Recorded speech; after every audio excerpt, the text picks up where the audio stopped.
For more on this, let's bring in our chief election and campaign correspondent. That would be Robert Costa. Bob, it's good to see you. I want to start with the naming of Pete Hegseth. I know that you talk to Donald Trump from time to time. Do you have any intel on that?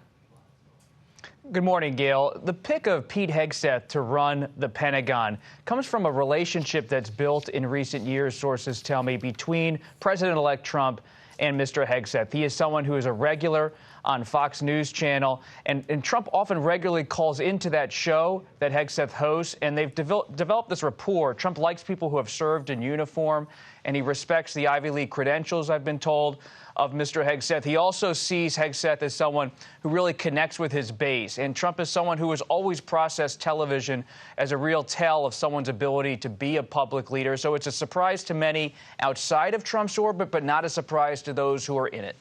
It's a surprise and some concern because people wonder about qualifications. That's a conversation for another day. But he has certainly named a lot of loyalists very quickly. Can you talk about the strategy behind that?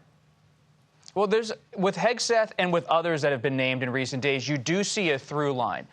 Trump does not care about disruption. He knows that Hegseth is someone who's going to come into the Pentagon, and he has been highly critical of the Defense Department and its leadership in recent years in terms of how he has been treated personally and in terms of how others inside the military have been treated. There's a skepticism towards high-ranking officials, generals in the military and other high-ranking officials in the military, skepticism towards intelligence officials, and this reflects how President-elect Trump feels. So we're likely going to see across the board in all of these different agencies a lot of people trying to say we're going to do it entirely differently. And that's why you also have billionaire Elon Musk and Vivek Ramaswamy.